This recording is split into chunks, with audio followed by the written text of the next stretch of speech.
due to popular demand, very popular demand. You guys seem to be liking these, so I'm gonna make another one, the Lexus GX. So I already did a video talking about the RX, the ES, why they're winning, as well as the LS and the GS, why they didn't do so well, and actually why the GS is now discontinued. And I also made a video talking about the LQ, basically, which could potentially be a replacement for the LX. I'll leave a link to all of those videos down below. But I want to make some more car reviews for you guys. I just haven't been doing that in the month of December because car dealerships are very busy. My access to press cars are very limited. So hopefully I can bring some new cars to review for you guys very soon. But in the meantime, if you want to see videos like that, please do make sure to do all the extracurricular activities that YouTube wants you to do, you know, like subscribing, liking, disliking, commenting, what else? They're sharing, all the extras. You know, if you can do it, I know you can do it, you should do it. And if you do it, we can get more cars to review on the channel. So something to keep in mind. But okay, on to this GX, okay? I don't work for Lexus, I'm a nobody. I just happen to review a lot of Lexus vehicles because you guys seem to like them. But most importantly, I've noticed a lot of these cars, they are not represented properly by the media, by reviewers, etc. So I took it upon myself to review these cars and give people the real. The GX, I haven't driven the brand spanking new one, but I did drive the GX 460 and the GX 470 actually, which I liked a lot. I really liked the GX 470 actually with the iron block engine. I thought that was great. But no, it's not based on a 4Runner. It's a Prado, a Parade, whatever it is. And that's what it's based off of. And it's a great vehicle. I like the vehicle. And most importantly, I like the fact that it's a V8. It's not a very powerful V8, but it's a great engine. At least it is a V8, so that's good. But that's probably not going to last. Not for the next generation anyway. And that's what we're here to talk about, because here's the thing, the GX is not some failure actually. It's not doing too hot either, but they sell about 25,000 Lexus GXs every year. For the past couple of years, they've been doing about 25,000. That's actually not terrible. It does good enough to pretty much worth keeping actually. So, but here's the thing, to make it a success for next generation, what do you think the Lexus GX should be next for the next generation basically? You are the Lexus enthusiasts. You're the ones who actually buy these vehicles. Well, some of you anyway. So you let me know what you would like to see. Here's my take with it. If they're actually going to make that LQ, which I hope they do, and I do really hope they replace the LX with that LQ. I think it'd be great, especially if it does have that twin turbo V8 like how people have been talking. That'll be phenomenal. But you know, what's going to happen to that GX? Because here's the thing, I don't want them to do away with the V8s, because not even the LS has a V8 anymore. Forget the performance cars. Nobody buys those anyway. Nobody buys the LCs and the F cars. So forget that. Only the LX and the GX, they're the only two kind of new Lexus products you can get with a regular V8 engine in it.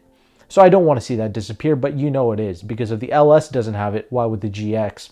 And another thing, the LX was highly coveted because it is a highly capable off-road machine. So if it gets replaced by the LQ, then only the GX is left as a off-road capable vehicle. But if they go the route of making it into like this unibody thing, it'll be great. It'll be very efficient, easy to drive, all that good stuff, lightweight. But I feel like they do need at least one kind of overlanding type off-road vehicle, because it's a pedigree thing. I mean, Lexus, Toyota, they made a great off-road capable vehicle. I feel like they should at least have one in the stable. I feel like that should be the GX. I think they should do something similar to what Chevy did with the new Tahoe, that new Tahoe family basically. I think Lexus needs to put that same level of thought, similar to what Chevy did with the Tahoe, into the new GX for the next generation, if they decide to make that thing the way it is, you know, body on frame, solid vehicle, off-road capable, all that good stuff. Because most importantly, they need the GX to be a proper 3-row SUV. That is a must. It's got to legitimately fit adults in the 3rd row seats, because if not, it's going to be a joke. It's got to at least be like Tahoe levels, basically, like the new one. So every row is usable. Right now, the GX is not usable at all. It's kind of a joke, similar to like the Nissan Armada, basically. It's like this big old thing, but it's not super practical, essentially. So I don't like that. And most likely, it's unfortunate to say this, but they'll probably stick some type of V6 turbo thing for the next generation. Unfortunately, it is what it is. I hope they continue to keep a V8, but if it's not going to be like this body on frame overlanding vehicle, I guess it doesn't make sense to put that old V8 in there, but I would like to see them try and put it in. I would like to see that because normal people deserve to have a V8 engine in their lives. And I like the price point of the GX. It's like a couple grand more than the RX, fully loaded anyway. So it's pragmatic. It's something that normal people could have owned, and it was a V8. I like that idea. But obviously the smart money always laid with the RX, of course, and that's why they sell over 100,000 RXs every year. Of course, it makes sense, I know, and the V8 doesn't even make that much power, but that's not the point. It was just a nice smooth motor.